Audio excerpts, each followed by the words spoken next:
আচ্ছা, এখন আমরা আর্গুমেন্ট নিয়ে আবার আলোচনা করব। হ্যাঁ, এখন পিএসপি বলো, ওয়ার্ডপ্রেস বলো, বিভিন্ন থিম বলো, প্লাগইন বলো, মানুষ ফাংশন তৈরি করে রাখে। কি তৈরি করে রাখে? ফাংশন। হ্যাঁ, টেস্ট আর্গুমেন্টস।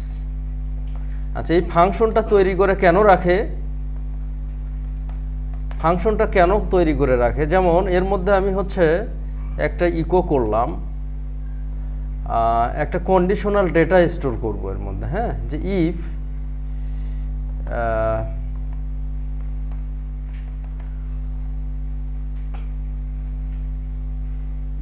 দিব, ইফ দিয়ে স্টোর করব।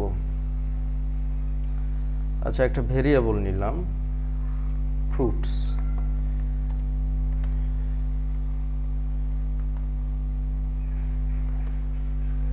ম্যাঙ্গো, MANGO, তারপরে হচ্ছে অ্যাপেল, অরেঞ্জ। এটাকে কি করব? ইকো করব। কি করব? ইকো করব। হ্যাঁ,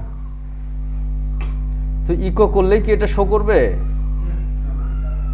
ফাংশন, অর্থাৎ এর মধ্যে আমি একটা কোড ব্লক রাখলাম। হ্যাঁ, সাপোজ এটা ফ্রুট না, এর মধ্যে অনেকগুলো কোড ব্লক আমি রাখলাম। ঠিক আছে, তো এখন এটা কিন্তু শো করবে না যতক্ষণ আমি ফাংশন কল করব না। সো ওয়ার্ডপ্রেস বা পিএসপি বা বিভিন্ন থিমের ওনার বা প্লাগইনের ওনার, এরা কি অনেক ফাংশন ক্রিয়েট করেই রাখছে। তো এই ফাংশনটা যখন কল করা হয় তখন ওই কোড ব্লকটা কাজ করে। তো এটা কিন্তু একটা কোড ব্লক। এটা কি কোড ব্লক? দেখো, আমি যখন এটাকে কল করব তখন কিন্তু এই জিনিসটা আমার শো করবে। হ্যাঁ, এই ফ্রুট কোনগুলো? এই ফ্রুট তিনটা আমার কি স্ট্রিং না? ফ্রুট তিনটা কি শো করবে? এই যে ম্যাঙ্গো, অ্যাপেল, অরেঞ্জ। তো এটা কিন্তু অবশ্যই একটা কোড ব্লক। দেখো, এই যে ইনস্পেক্ট করে দেখো, এটা কি কোড ব্লক, তাই না?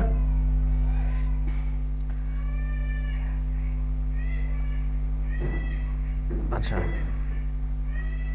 তাহলে এটা একটা কোড না? এটা কিন্তু একটা কোড। বা তুমি এর মধ্যে একটা HTML ডেটাও রাখতে পারবা। হ্যাঁ, যেমন HTML ইনপুট নাও,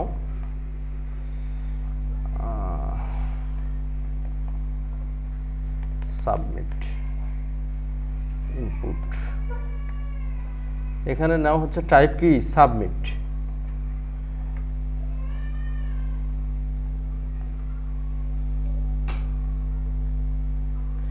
তাহলে এটা কিন্তু শো করতেছে, তাই না? আচ্ছা, এটা আমরা এখন কোথায় শো করাবো? এখানে ইকো করব নাকি? আজকে অন্য স্টাইলে লিখলাম। হ্যাঁ, ইকো মানে এইভাবে লিখলাম। ক্লিয়ার? তাহলে এগুলো কিন্তু শো করবে না যখন আমি ফাংশনটা কল করব না, তখন কিন্তু শো করবে না। মানে একটা কোড ব্লকের মধ্যে আছে, ফাংশনের মধ্যে কি আছে? কোড বা কোড ব্লক আছে। হ্যাঁ, তখন কিন্তু এটা শো করবে না। যখনই আমি ফাংশনটা কল করতেছি তখন কি করতেছে? তখন শো করতেছে, তাই না? এখন কিন্তু শো করতেছে। এখন আমি চাচ্ছি যে এটার মধ্যে আমি আমার নিজস্ব কিছু ডেটাও পাস করব। কি করব?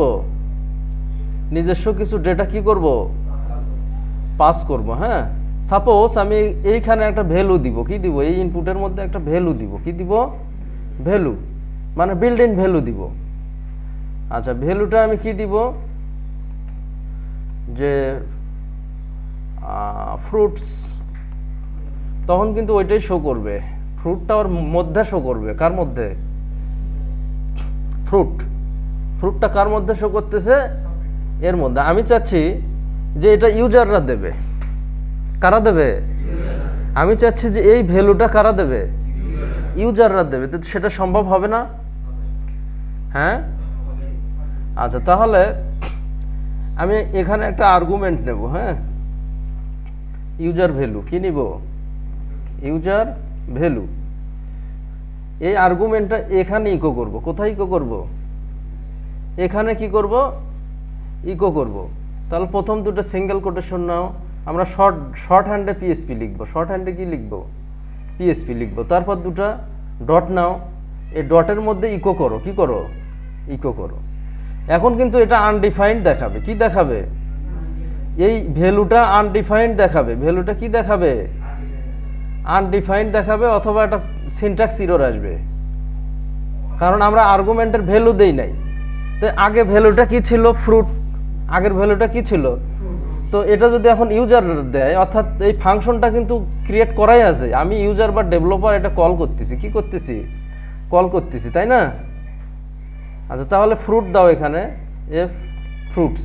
এখন ভ্যালুটা কিন্তু ওখানে শো করার কথা, একটা সিনট্যাক্স এররও আসতে পারে।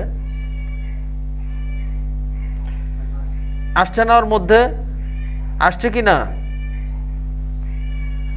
আচ্ছা, ভ্যালুটা ওর মধ্যে আসছে, তাই না। আচ্ছা, এখন আমি ইকোটা তুলে দিই। হ্যাঁ, ইকোটা কি করব, তুলে দিই, দেখি।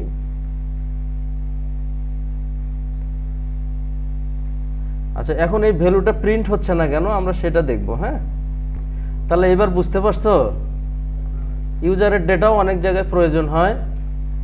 সিনট্যাক্স এরর কত নাম্বার লাইনে, 42। আচ্ছা, তাহলে এই ডেটাটা কিন্তু ইউজাররা দিল, কারা দিল, তাহলে অনেক জায়গায় ইউজারের বা ডেভেলপারের নিজস্ব ডেটা দেওয়ার প্রয়োজন হয়। তো আমি একটা ফাংশন করে রাখলাম, যদি ওই ডেভেলপার নিজের ডেটাই না দিতে পারে ওখানে, তাহলে ফাংশনটা করে লাভ কি। তো এইখানে ডেভেলপাররা নিজস্ব ডেটা দিল, কোথায় দিল, এটার মধ্যে। কার মধ্যে দিল, এটার মধ্যে। এই ডেটাটা হিট করলো এখানে, আর এটা হিট করলো আমার বডির মধ্যে। কার মধ্যে, বডির মধ্যে। তো অনেক জায়গায় ইউজারের নিজস্ব ডেটা, যেমন আমরা যে হুকগুলো ইউজ করতেছি, ওয়ার্ডপ্রেসের ফাংশনগুলো ইউজ করতেছি, তো ওগুলোই তো আমরা প্যারামিটার দিচ্ছি, ওগুলোর মধ্যে কি দিচ্ছি, ওই ফাংশনগুলোর মধ্যে যতগুলো হুক এখন পর্যন্ত আলোচনা করলাম, বিল্ড ইন ফাংশন, সবগুলোই কাজ করে প্যারামিটারের সাহায্যে। কিসের সাহায্যে, প্যারামিটার দিয়ে আমরা আমাদের নিজস্ব ভ্যালুটা দিচ্ছি। ক্লিয়ার। তাহলে প্যারামিটার দিয়ে ডেভেলপার বা ইউজার তারা সাধারণত নিজস্ব ভ্যালুটা দেয়। এই ভ্যালুটা আমরা যে এইভাবে প্যারামিটারগুলো দিচ্ছি না, মনে আছে, এইভাবে কিন্তু 6টা 7টা করে প্যারামিটার দিই। হ্যাঁ, যেমন একটা যে এই ফাংশনটাই মনে করো add menu page, add menu page. তো এটার মধ্যে প্যারামিটার আছে অনেকগুলা, অনেকগুলো আছে না। প্রথমটা কি, প্রথমটা হচ্ছে আইডি। হ্যাঁ, তারপর একটা কি, টাইটেল, তারপর একটা কলব্যাক ফাংশন, তারপর একটা ক্যাপাবিলিটি বা যেটাই হোক, তারপর একটা মানে পেজের কলব্যাক, পেজের কলব্যাক, তাই না। তাহলে এইগুলো সবই প্যারামিটার, এগুলো কি প্যারামিটার, অর্থাৎ এগুলো ইউজারের ভ্যালু। কার ভ্যালু, ইউজার। তো আমরা যদি ইউজার ভ্যালুই না দিতে পারি, তাহলে তো ওই ফাংশনটা করে খুব একটা লাভ হলো না। ফাংশন বিল্ড করার অন্যতম একটা উদ্দেশ্য হচ্ছে ডেভেলপার বা ইউজাররা তাদের নিজস্ব ডেটা দেবে, নিজস্ব কি দেবে। তো এই ডেটাটা আমরা যখন দিচ্ছি, এটা তখন হিট করতেছে যেখানে ফাংশন ক্রিয়েট করা সেটার ফার্স্ট ব্র্যাকেটের মধ্যে, আবার ওই ভ্যালুটা আউটপুট দিচ্ছে বডির মধ্যে। কার মধ্যে। আচ্ছা, এবার কি ক্লিয়ার,